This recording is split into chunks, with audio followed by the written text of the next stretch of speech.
وہ بری نہیں چھوڑ رہا، ڈٹ گیا، بار بار ڈانگ مارتا ہے تو میں اچھی چھوڑ دوں؟ آپ اپنی طرف دیکھیں گے، ہماری طرف سے کوئی کمی نہیں آنی چاہیے، سامنے والا جانے، اس کا کام جانے، وفا کا رشتہ مضبوط رکھیں، دوستی کا تعلق مضبوط۔ اور میاں صاحب نے کہا چنگی مندی سجنا کولو 100 واری ہو جاتی، کنی واری؟ پکی گل ہے نا جی، کنی واری؟ میاں صاحب نے کہا ہے 100 واری، ہم تو ایک باری بھی معافی دینے کو تیار نہیں۔ چنگی مندی سجنا کولو، ایسے نہیں آنے جانے والے سے نہیں، اس کے معاملے میں تو ہم خوددار ہیں نا، ہر ایک سے نہیں سنتے، وہاں تو ہم خوددار ہیں۔ سجنا کولو چنگی مندی سجنا کولو 100 واری ہو جاندی، یار یاراں دا گلا نہیں کر دے اصل پریت جنہ دی۔ اور پھر یہ بھی کہتے ہیں پانی پرن سہیلیاں رنگا رنگ کڑے، اسی پریا اس دا جانیے جس دا توڑ چڑھے، پریا اس دا جانیے جس دا، یاد رکھ لیں، پریا اس دا جانیے جس دا۔ مزہ تب بھی ہے کہ حضرت ابوبکر صدیق کا جنازہ روضہ رسول پہ رکھا جائے تو مصطفیٰ کریم کا دروازہ خود بخود کھول جائے اور حضور فرمائے لاؤ دوست کو دوست کے ساتھ ملا دو، پانی پرن سہیلیاں تے رنگا رنگ کڑے، پریا اس دا جانیے جس دا توڑ۔ رشتوں کو ثابت نہ کریں، رشتوں سے وفا کریں، ثابت نہ کریں میرا بڑا رشتہ ہے، آپ پتہ چلنا چاہیے کتنا رشتہ ہے۔ اگر آپ تعلق رکھتے ہیں نا، یاد رکھیں اتنی دیر کے جتنی دیر کام چلتا ہے، جتنی دیر ہمارا کسی دوست کے ساتھ تعلق ہے، تو یہ رشتہ کمزور ہے، اس میں وفا نہیں ہوگی اور کسی نہ کسی جگہ پہ ٹوٹ جائے گا، کسی نہ کسی جگہ پہ آ کے ختم ہو جائے گا۔ صوفیاء یہ کہتے ہیں کہ اولاد کے ساتھ بھی اس تمنا کا رشتہ نہ رکھو کہ وہ میری وفادار ہوگی اور میری وہ کل کو خدمت کرے گی۔ کمیٹی نہ ڈالو کہ یہ بچے ہیں تو بڑے ہوں گے تو میں آرام سے بیٹھوں گا تو میری پینشن لگ جائے گی، یہ روٹی کما کے لائیں گے، یہ تو کمیٹی ہے، اولاد تو نہ ہوئی، کمیٹی نہ ڈالو، چھوڑو اس چکر کو۔ اولاد فرما بردار اگر ہوگی تو اپنے فائدے کے لیے ہوگی۔ ہم نے اسے یہ لالچ بھی، حضرت عبداللہ بن مبارک رحمت اللہ تعالیٰ علیہ فرماتے ہیں لالچ کے رشتے ہیں دنیا کے، لالچ کے۔ آپ کے انتقال کا وقت آیا تو اماں بڑا رو رہی تھی، عبداللہ بن مبارک رحمت اللہ علیہ اپنی اماں سے کہنے لگے اماں تو کیوں روتی ہے، تیرے تو اور بھی بیٹے ہیں، تو کو میرے بعد لوارث تو نہیں ہو جائے گی، آخری وقت ہے، نزع کا عالم، اماں تو کیوں روتی ہے، اور بھی بیٹے ہیں؟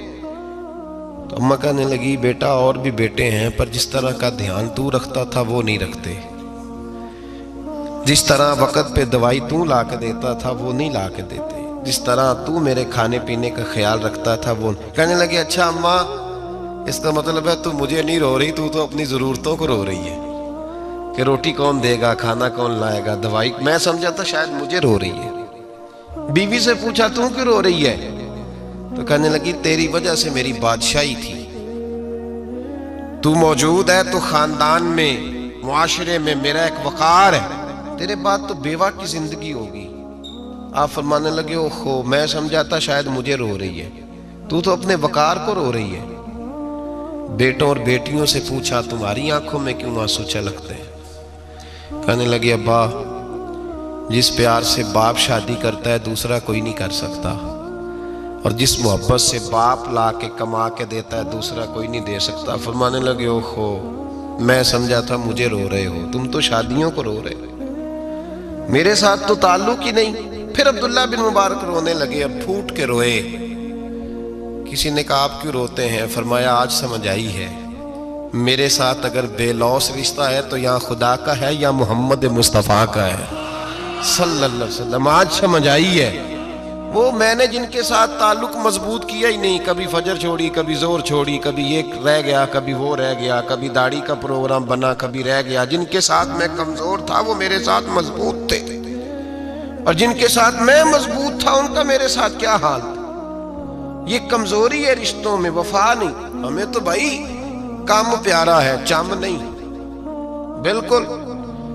بچے شکایت کرتے ہیں، کہتے ہیں ابا کماؤ پتر سے پیار کرنے لگا ہے، بچے شکوہ کرتے ہیں، کہتے ہیں جو آدمی جیب میں زیادہ پیسے ڈالتا ہے ابا جی کا پیارا ہے۔ باپ شکوہ کرنے لگے ہیں، کہتے ہیں میں مالدار ہوتا تو میرے بچے بھی فرما بردار ہوتے۔ تو بھائی یاد رکھو رشتہ وفا کا ہو تو قائم رہتا ہے اور بے وفائی کا ہو تو ٹوٹ جاتا ہے۔ مدینے کے محبوب سید عالم صلی اللہ علیہ وسلم نے مکہ فتح کیا، شور ہو گیا، اذا جاء نصر اللہ والفتح، فتح ہو گئی، ان فتحنا لک فتحا مبینا کے جلوے نظر آنے لگے۔ آج عرب کا نقشہ بدل گیا، حالات تبدیل ہو گئے، دنیا بدل گئی۔ محبوب پاک سید عالم صلی اللہ علیہ وسلم اس شان سے مکے میں داخل ہوئے کہ ہر کونے سے نبی پاک کے نام کے نعرے بلند ہونے لگے۔ ابھی 10 سال پہلے نبی پاک روتے ہوئے مکے سے نکلے تھے، 10 سال قبل روتے ہوئے گئے تھے اور 2 غلام حضور کے ساتھ تھے۔ آج اسی مکے میں حضور آئے ہیں تو لگتا ہے پہاڑ اور پتھر بھی میرے رسول کے نعرے لگا رہے ہیں۔ تو ایک عروج ہو گیا، حالات ایک نیا رخ اختیار کر گئے، اور مکہ مکرمہ کے اندر اللہ تبارک اب تو احاطہ بڑا ہو گیا ہے، مطاف بہت بڑا ہو گیا ہے، حرم شریف کی مسجد کو وسعت دے دی گئی ہے، لاکھوں لوگ آ سکتے۔ اس وقت جب 10,000 لوگ آئے نا تو سیرت نگار کہتے ہیں یوں لگا جیسے درختوں پہ بھی لوگ چڑھے ہوئے، پہاڑوں پہ بھی لوگ، اتنا مجمع تھا، کہاں 2-3 لوگ اور کہاں ہزاروں کا اجتماع۔ میرے نبی پاک صلی اللہ علیہ وسلم نے طواف کیا اونٹنی پہ بیٹھ کے کعبے کا، پھر میرے محبوب تشریف لائے اور حضور نے خانہ کعبہ کا دروازہ کھولا، پھر میرے نبی پاک نے بت توڑے، پھر میرے محبوب نے خانہ کعبہ کے دروازے میں کھڑے ہو کے خطبہ ارشاد فرمایا، پھر میرے رسول پاک صلی اللہ علیہ وسلم کے جلوے زمانے نے دیکھے۔ ان سارے حالات میں دنیا نے ایک وفا کا عجیب منظر دیکھا کہ اس موسم بہار میں نہ تو آواز حضرت ابو بکر کے نام کی بلند ہوئی، نہ عمر فاروق اور نہ مولا علی کے نام کی بلند ہوئی، اس مجمع عام میں محبوب پاک کی آواز گونجی تو رب کریم کے حبیب نے فرمایا این بلال، میرا بلال کہاں ہے، میرا بلال کہاں ہے، اس کو بلاؤ نا، کدھر ہے بلال۔ عجیب رنگ وفا دیکھا نا لوگوں نے، یہ وفا فرمایا بلال کدھر ہے۔ حضرت بلال ہاتھ باندھے سب سے پیچھے، وہ شہرت سے بچنے والا پیچھے پیچھے رہتا ہے، جی چاہتا ہے ساری غزلیں اس ظالم کے نام کروں۔ پیچھے تھے حضرت بلال رضی اللہ تعالیٰ عنہ، دوڑے حضور میں حاضر ہوں، فرمایا ادھر آ یار، کعبے کی چھت پہ تو چڑھ ذرا، آذان تو سنا۔ ایک صحابی حضور کے کان میں بولے، اور یہ بھی حکمت الہی تھی کہ وہ بولے، حضرت بلال کی شان ظاہر ہونی تھی، کان میں کہا یا رسول اللہ کافر پہلے ہی مر گئے، پہلے کوئی حال نہیں ان کا، آج تو بالکل ہی ختم ہو گئے۔ حضور آج آپ کا سکہ چل گیا ہے، بلال کے بڑے دشمن ہیں، بلال کو رہنے دیں، کوئی اور نہ آج اذان دے دے۔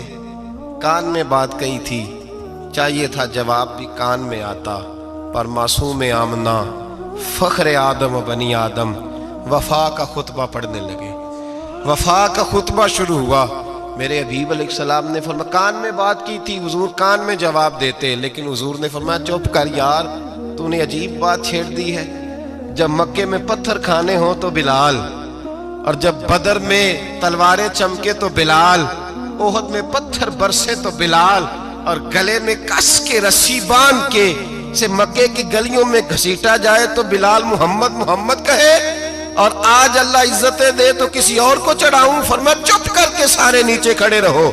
آج کعبے کی چھت پہ بلال کھڑا ہوگا تو میں دنیا کو بتاؤں گا وفا کس چیز کا نام ہوا کرتا، بلال ہی چڑھے گا کعبے کی چھت پہ۔ کس نے ذروں کو اٹھایا اور صحرا کر دیا، یہ کس نے قطروں کو ملایا اور دریا کر دیا، اور کس کی حکمت نے یتیموں کو کیا در یتیم اور غلاموں کو دنیا بھر کا مولا کر دیا۔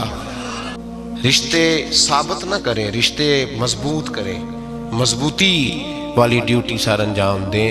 اللہ اپنے ساتھ، اپنے محبوب کے ساتھ، اپنے نیک بندوں کے ساتھ ہمارے رشتوں کو مضبوط فرمائے، آمین۔ آخر دعوانا